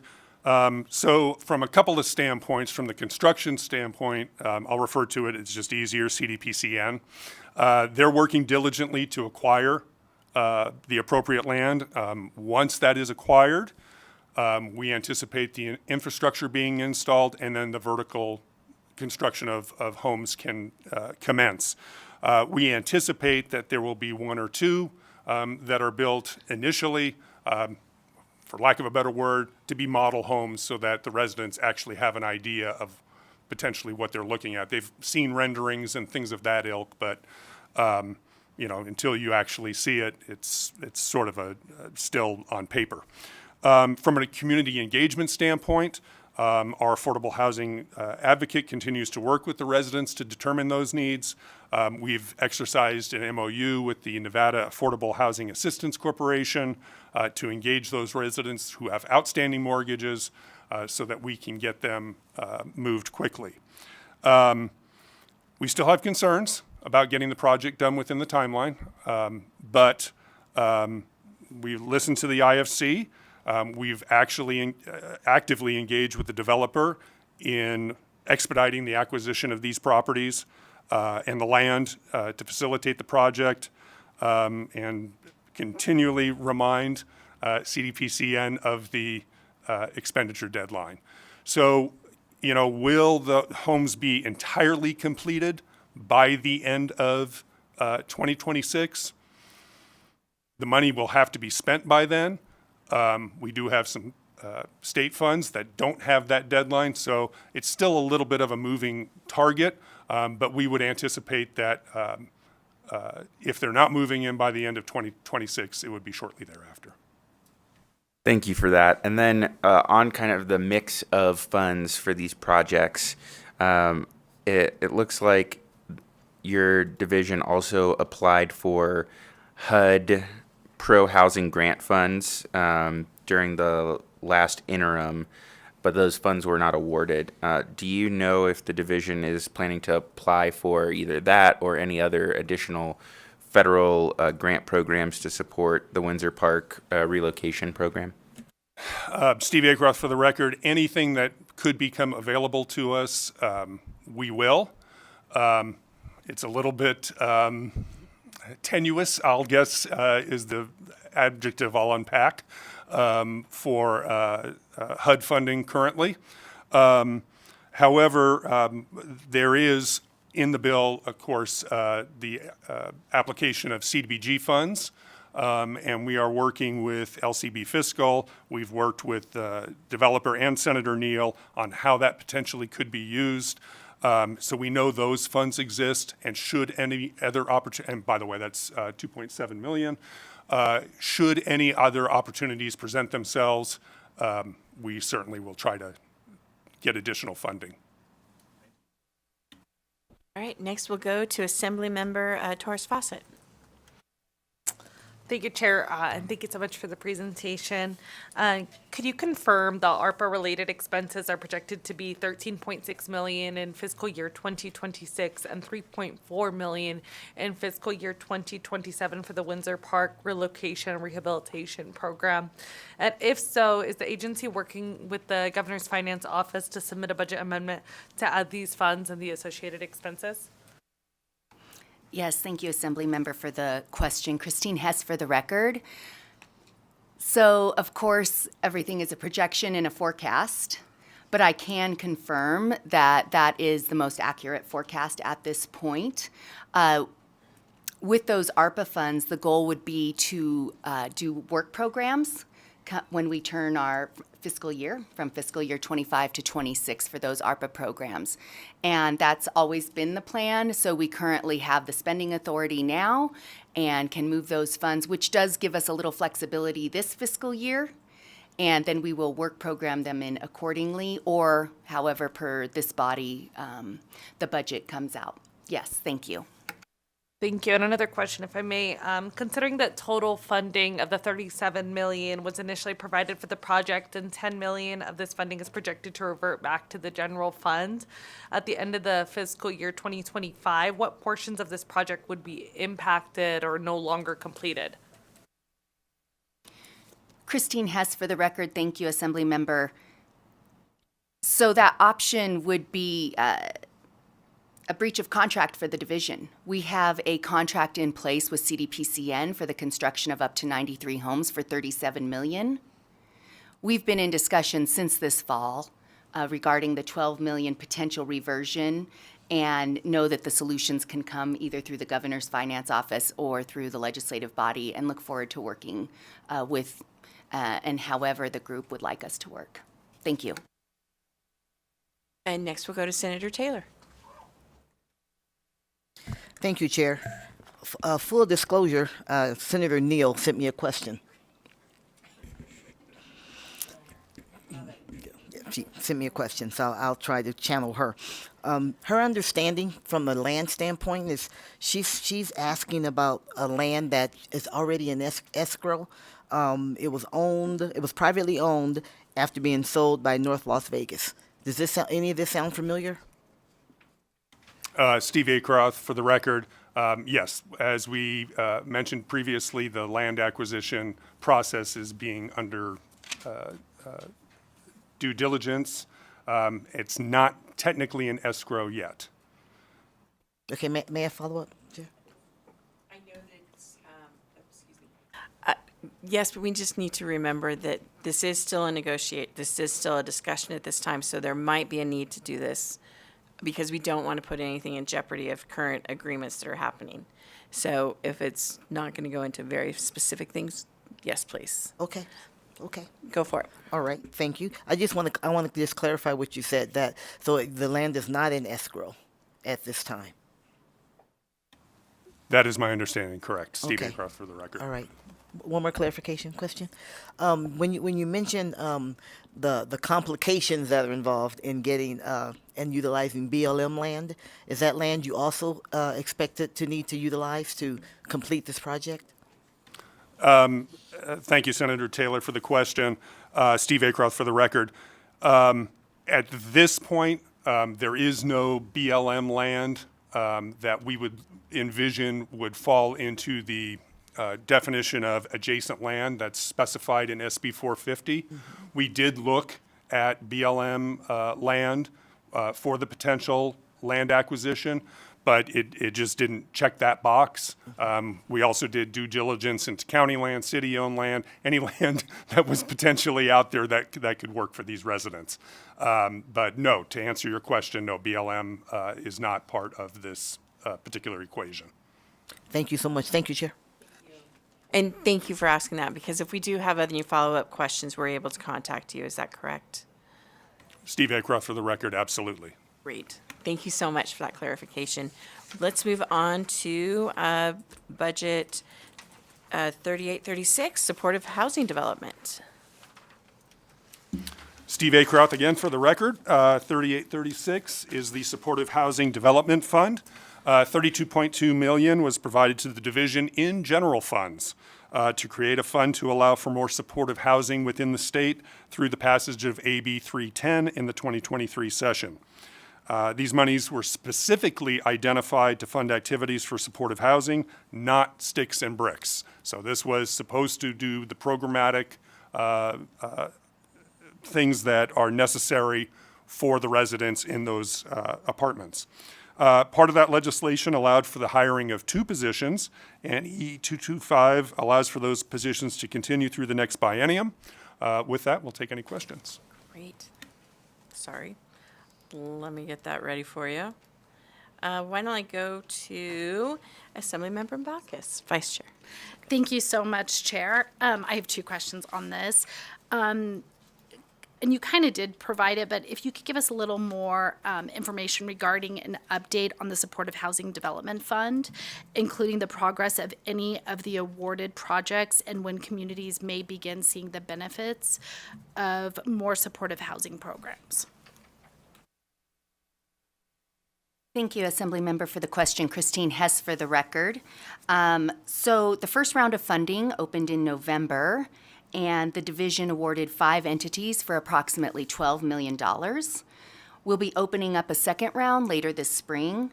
We're actively working to finalize the funding amounts and the agreements with those subrecipients. We do anticipate that the full $32 million will be obligated and encumbered, right, by this fall. So with that second funding round this spring, and if necessary, an additional funding round with supportive housing, there's definitely, it's a very specialized and niche housing. Assembly members, this is affordable housing that comes with services to keep people stably housed. Right? Sometimes it's not just the roof over the head, but it also is services that wrap around individuals to allow them to maintain that housing, seek employment, and do the things to get back on their feet. Sometimes it's permanent, depending on what's going on, but oftentimes it could just be for a few years. But that type of funding is intensive and requires additional funding outside of our tax credit programs or bond programs. So, we do anticipate the grant funds to be fully expended by fiscal year 2030.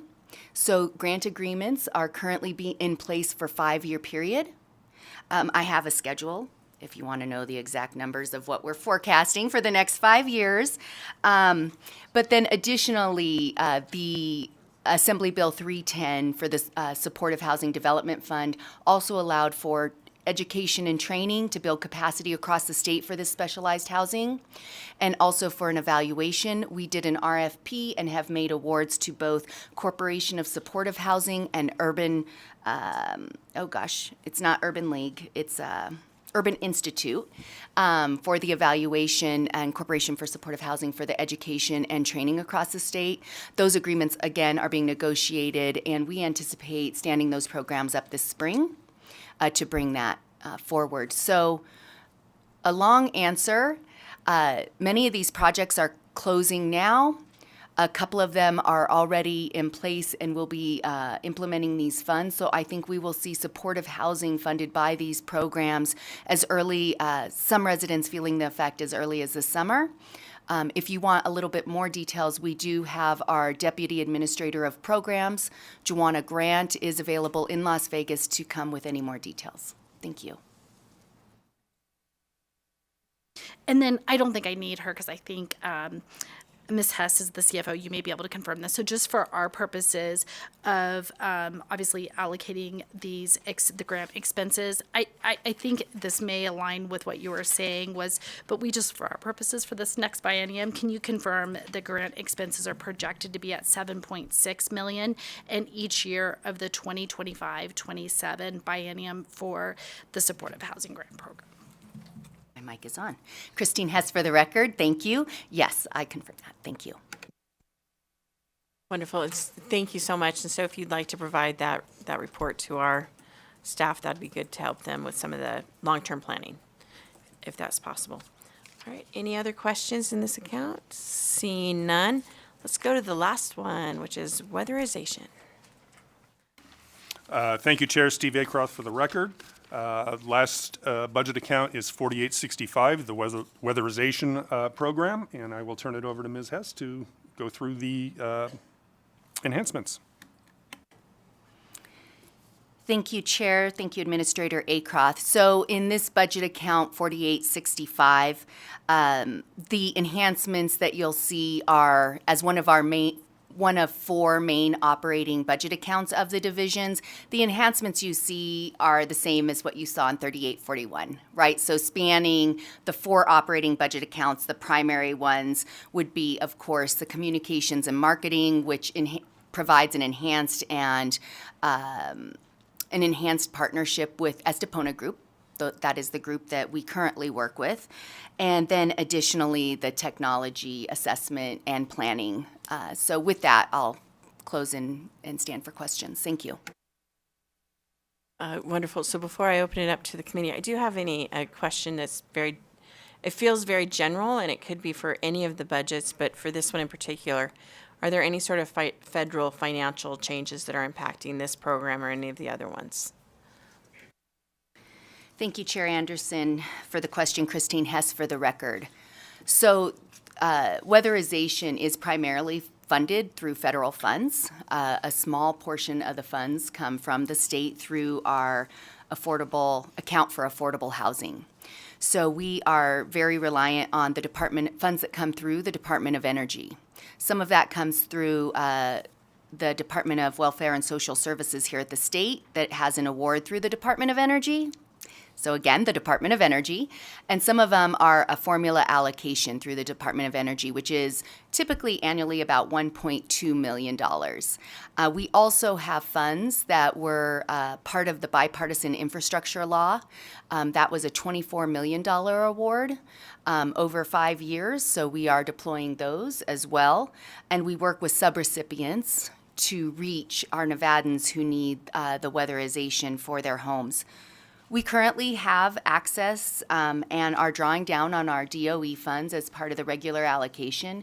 The BIL funds are active, and the good news is we have great response from the Department of Energy and their staff there. So we are waiting for our first disbursement of funds to reach us, but we have been informed that those are in process.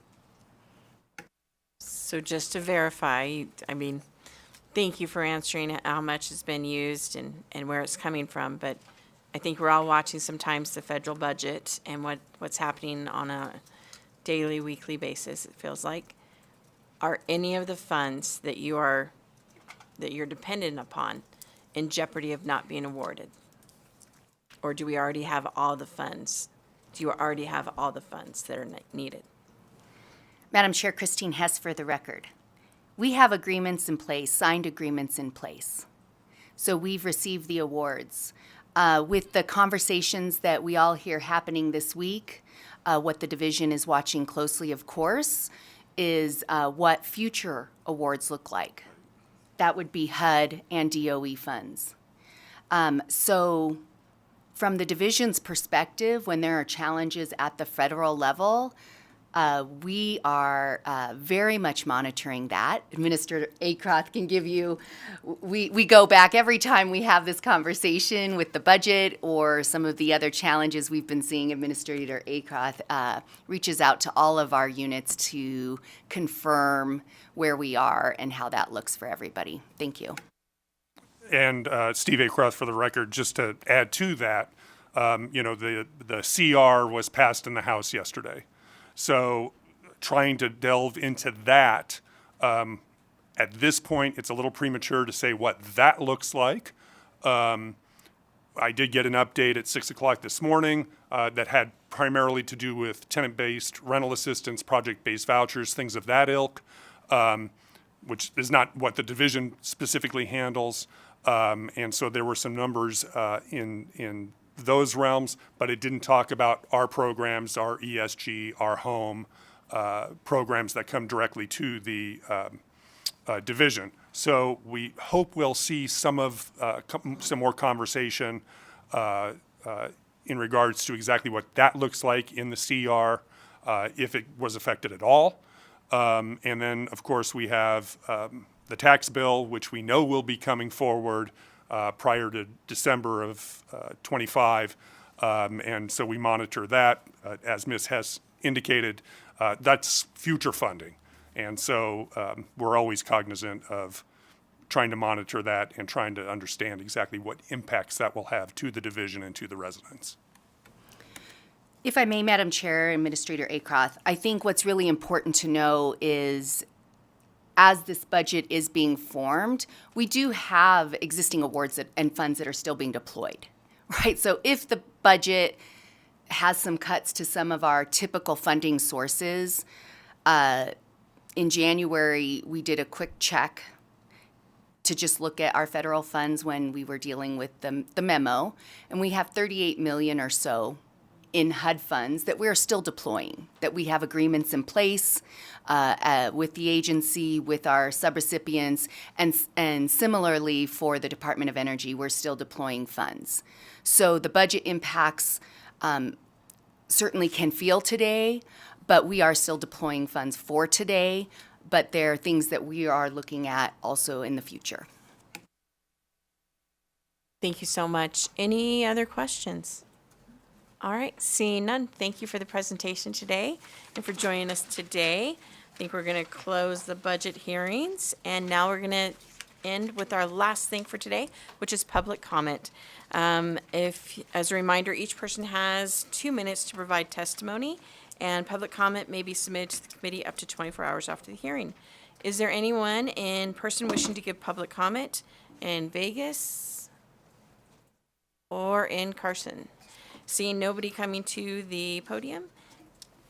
And then I believe there might have some telephones. So broadcast, is there anyone wishing to make public comment via telephone? Thank you, Chair. If you would like to provide public comment today, please press star 9 now to take your place in the queue.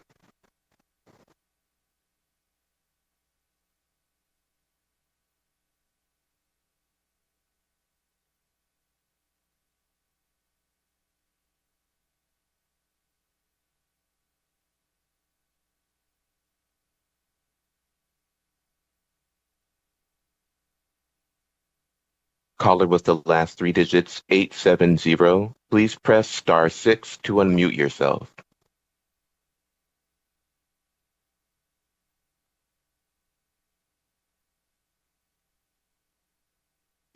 Good morning. This is Senator Neal. Can you guys hear me? We definitely can, and we miss you. Please proceed. So I was listening to the hearing. If anything can get me up, it would be the Environmental Justice Act for Windsor Park. I guess I'm just super confused because I just want to let the committee know a couple of things. There is an amendment coming. We're dealing with the reversion of the general fund language, dealing with a lot of things that popped up in the last couple of years where we were in battle between what's literally black and white and what was my legislative intent, and clarifying those things and making sure that this bill can be implemented. I'm also super confused because it was my understanding that this land that we were purchasing for this project is in escrow and that title was open. So I will offline, I guess, manage whatever is going on because I'm not clear on why that's not being stated, because it was a huge, huge drama fest in order just to get that land. And why we're not saying where we're at is confusing for me. So I just wanted to call in and put this on the record. I'm sure my family is going to kill me. But at the end of the day, right, I'm going to be back, and this amendment is going to be heard on this bill. And I just want the committee to know that we have been very clear on how we're going to move forward and what we need, and trying to calculate what is the total amount needed in order to finish this project and bring justice to these families. And so with that, I will close my public comment. Thank you guys for hearing me out this morning, and wish you guys well for the rest of the day. Thank you, Senator. Next caller. There are no further callers for public comment at this time. Thank you so much. And with that, we will end the meeting. Have a wonderful Wednesday.